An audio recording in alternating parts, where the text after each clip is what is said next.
Okay, thank you, Mansell. Another question, which you've already answered in part. What are some activities to engage community members? Great. I'm glad you asked that because, of course, my focus predominantly is the K-16. In other words, working with students. And throughout the presentation, I tried to point out that many of the things that work K-16 also work in the community. But I would encourage people to think creatively when we're doing community, and what I mean by that is having community meetings that aren't just people talking, but are actually people doing things. I've worked with, for example, a group that actually hired some student interns to help them do an evening event, and the student interns actually led activities that the community members would do where they were learning about different aspects of climate change and of adaptation, mitigation kinds of things.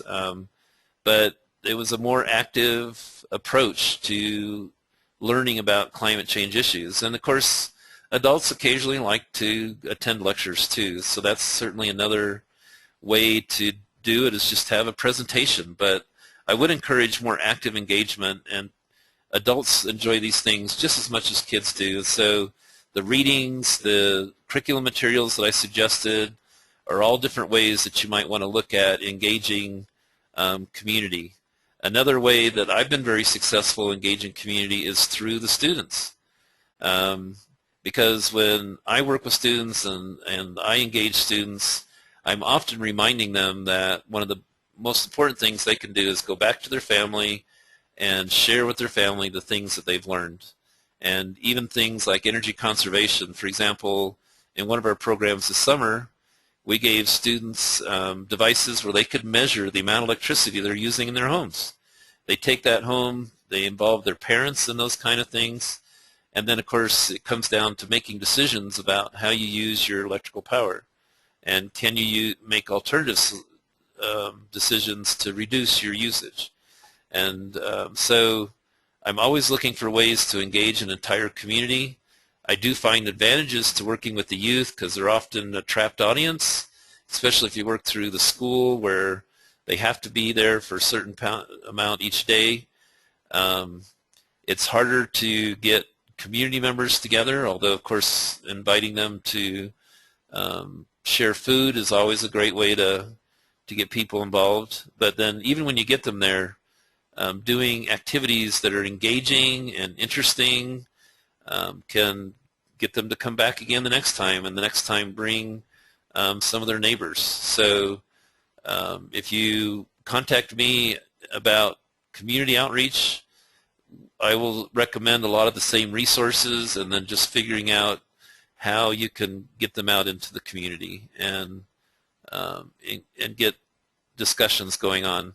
And of course, sharing things like the tribal adaptation planning is an important part of your outreach process, because you want people to be aware of the things you're working on.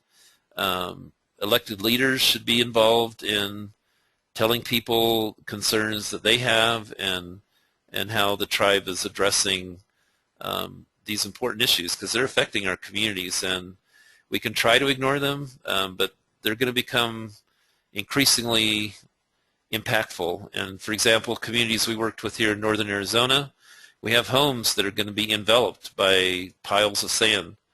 That's pretty dramatic when your home is swallowed up. So community leaders can certainly get involved in helping address that. Thank you, Mansell. Here's another one.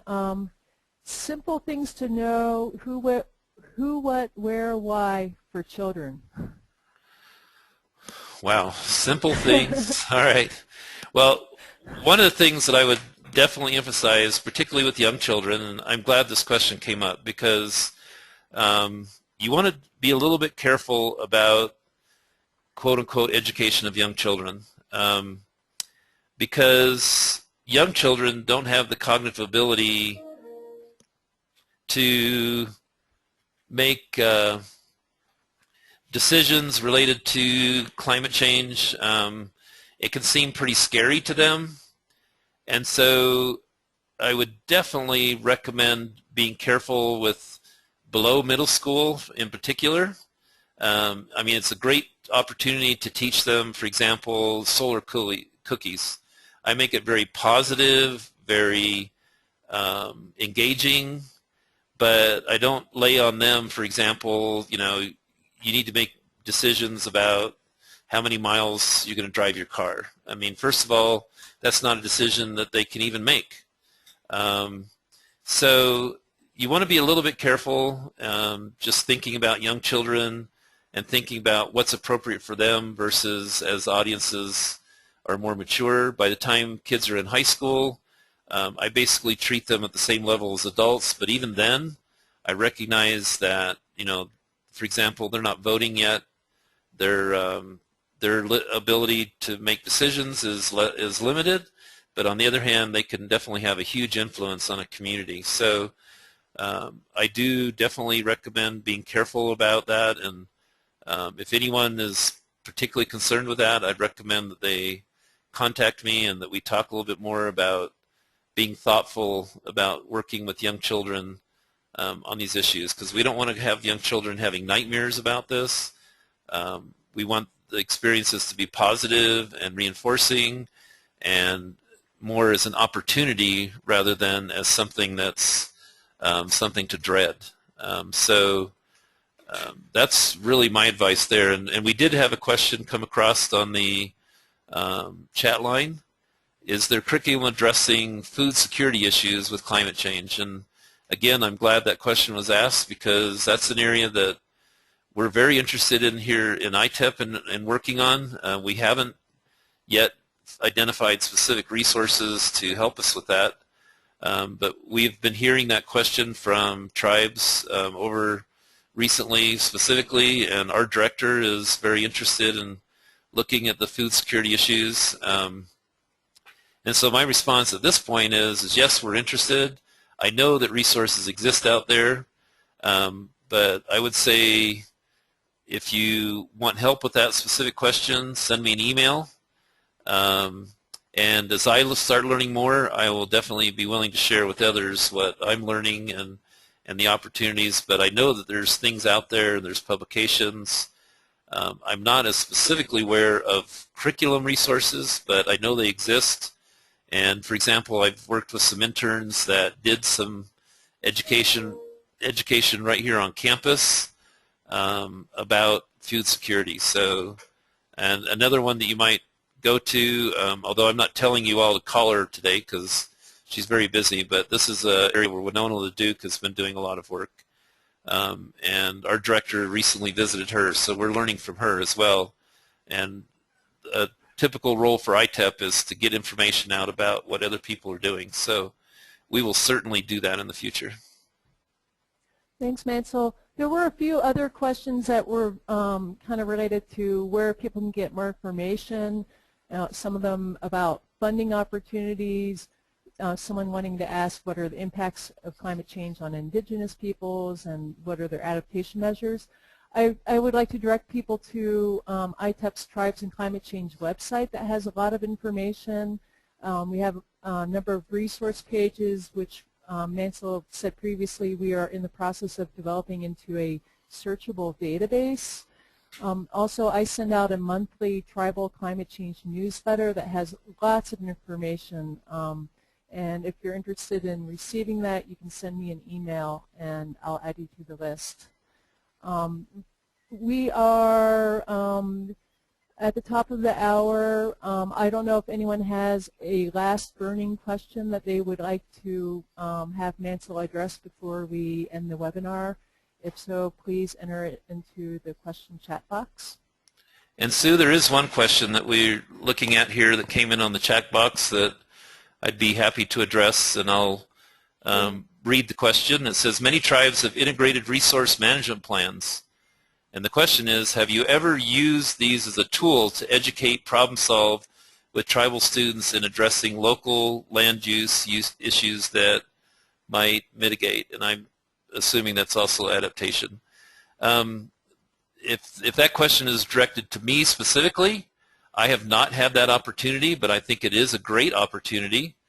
and I definitely would encourage the use of that. I wouldn't necessarily hand that document to a student and then walk away, but since these integrated resource management plans are specific and local, and for a variety of reasons, it would be a great resource for using with students in an educational setting as well as with community members. So if any tribe that has an integrated resource management plan would like to invite me to come and spend some time with them to figure out how to use that as a tool, that would be a stimulating challenge for me, and I would definitely enjoy doing that. So contact me and share your plan with me, and I'll give you some feedback on ways I think that it could be used in an educational realm. And we have another question, Sue, if you want me to go ahead and read that one. Go okay. ahead. All right. Does ITEP have some resources and funding to support tribes in climate change education and outreach initiatives? Resources. We have our website. You've got me. So I'm a resource. I'm very happy to work with tribes on these. As far as specific funding, we don't have funding to distribute to others. You need to go to your funding sources for that. We're looking for funding just like everybody else out there. What I do have is from time to time, I mean, I've given away thousands of dollars worth of curriculum as an example. And I'm not saying that if all 100 people on this webinar send me an email asking for curriculum that I'll be able to send it to all of them. But certainly make your requests, and when I buy curriculum, I usually buy it by the box load and then share it with people. So there's things like that. You know, it doesn't hurt to ask. The worst that'll happen is I'll say, oh, I'm sorry, I just can't do that. But I'll want to. So ask for those kind of resources, and we'll do the best we can. I've also done things like sharing my solar ovens with people. I've taken things like wind turbine education kits and gone to working with different tribes. I have an invitation in 2 weeks to go work with another tribe on energy issues. So I'm always doing those kind of things, and I'm definitely open to more invitations. But unfortunately, we don't have a lot of money to hand out to people. So you'll just have to ask, and then we'll see what we can do. Okay, thank you. Christina, are there any other questions before we end the webinar? Yeah, so there's actually an excellent question that was just posed by one of the participants via the chat line. And that question, I think, actually could be, perhaps you and Mansell have some feedback and some thoughts on this. But this participant asked if we could provide some ideas on how to engage tribal elders and council members in climate change mitigation. And I would probably expand that to say, in general, climate change literacy as well. And I would also want to add adaptation to that as well, because in many cases, the tribal impacts to mitigation are going to be fairly minimal. I mean, we're talking smaller populations. Many tribes already have a reduced carbon footprint from their surrounding communities, but oftentimes there are some very important things that need to be done for adaptation. So specifically looking at tribal elders and council members, again, I'll say that a lot of the things that we do for working with kids can also be useful there, but you also want to be aware of culturally appropriate methods. And many of our tribal elders, there may be language issues, there may be other considerations that you want to take into effect, but just one example where specific to tribal elders is I often like to have tribal elders talking to the younger students about you don't even have to call it climate change, it's just the changes they've observed over their lifetime. And that can be very impactful to students because most of the younger students we're working with, they have a decade of experience. For example, I talk to students here in northern Arizona. We've been in a drought for over a decade. The younger students don't even know what it's like to not be in a drought. And so to them, it's normal. But when you start engaging the elders and having the elders talk to the young people about the way things were before now, that can be very impactful and help students realize that there have been some changes and that those changes are definitely impacting their students. So that's one important and valuable way of engaging elders in this whole work. Council members are always more of a challenge to me. I don't know if you have more ideas, Sue, but they're definitely a key individual that you want to work with. I try to invite tribal councils to specific activities that we're doing. And so I've had some opportunities to engage with tribal council on education efforts. I also invite them to anything that we've got going on. So that's one way that that you can do it. But Sue, I don't know if you have other ideas specific to council members? Not really, except, just to talk about what changes are happening locally is important, in communicating with the council members and, like you said, with the elders, having them talk about changes they've been seeing. And, of course, another area that tribes are very interested in is energy and potentially enhancing their tribal budgets through energy.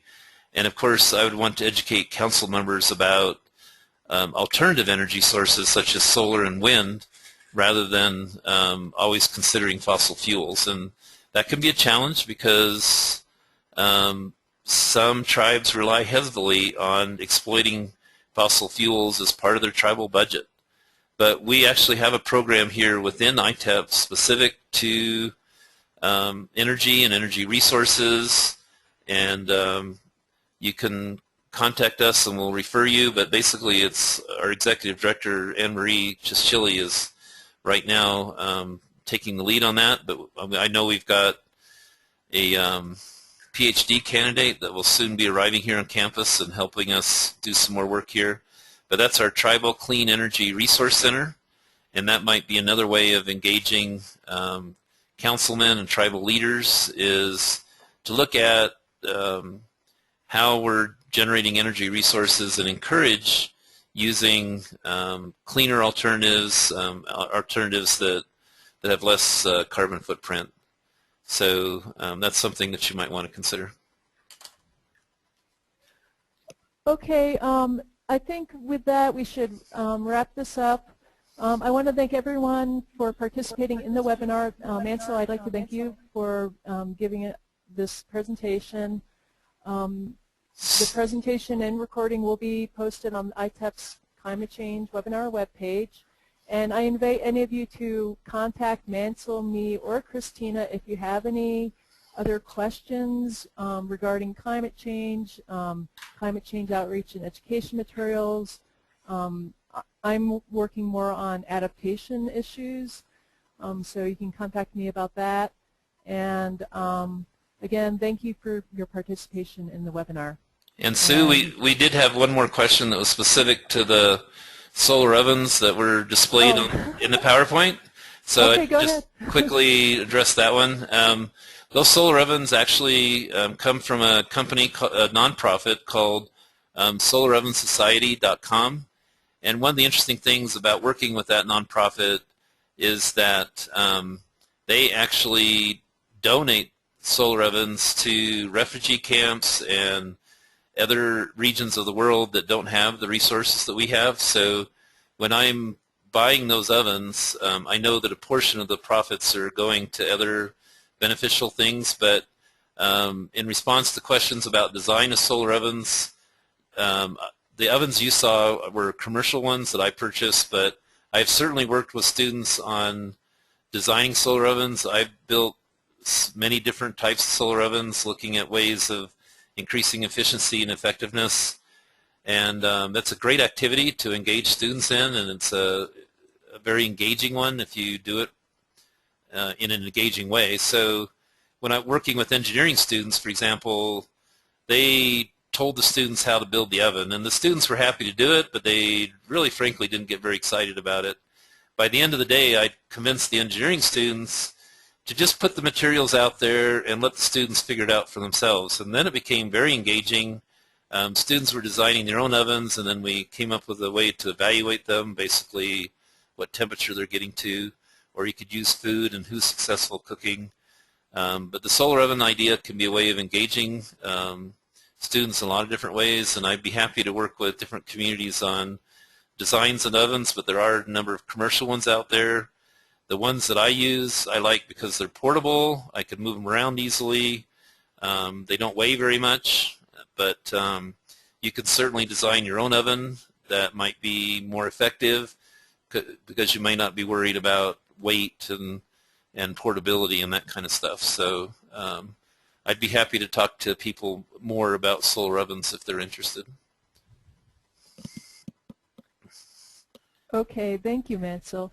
Okay, I think with that we will end the webinar. Thank you, everyone, and hope everyone has a nice weekend.